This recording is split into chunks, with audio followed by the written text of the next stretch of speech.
యేసుక్రీస్తు ప్రభువునకు 7 విధములై ఉన్న పరీక్షలు, శోధనలు సంభవించుట, ఈ 7 విధములై ఉన్న విమర్శలు శిలువ మరణమునకు ముందు యేసుక్రీస్తు ప్రభు పొందుట మనం చూస్తూ ఉన్నాం. బైబిల్ జ్ఞానపరులు గమనించగలరు. మొదటిది, గెత్సెమనెలో యేసుక్రీస్తు ప్రభు పట్టబడుట. మొదటి శోధన గెత్సెమనిలో నిర్బంధము.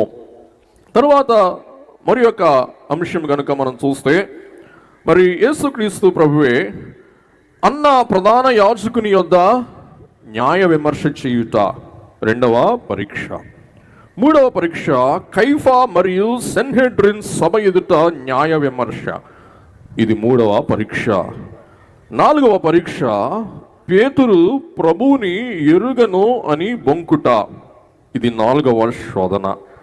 5వ విమర్శ శుక్రవారం అనగా మంచి శుక్రవారం తెల్లవారుజామున పిలాతు ఎదుట న్యాయ విమర్శ. తర్వాత హేరోదు అనగా గలిలయ మరియు పెరియా జిల్లాల అధిపతి అయిన హేరోదు ఎదుట న్యాయ విమర్శ.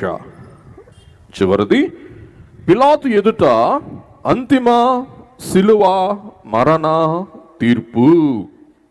పిల్లరా, ఈ 7 విమర్శలలో, ఈ 7 పరీక్షలలో ప్రభువు నిర్దోషి అని తేలింది. అయినా మనం ఇప్పుడే చదువుకున్నట్లు సిలువ వేయము, సిలువ వేయము అని యూదులు కంఠాపదముగా ఏకగ్రీవముగా వారి గొంతులు చించి కేకలు వేసినందున, చించుకొని కేకలు వేసిన వారి గొంతులు గెలిచిన కారణాన అన్యాయముగా, అక్రమముగా నిరపరాధి, నిష్కలంకుడు, పాపము లేని నిందారహితుడై ఉన్న యేసుక్రీస్తు ప్రభువును సిలువకు అప్పగించుట మనం చూస్తూ ఉన్నాం.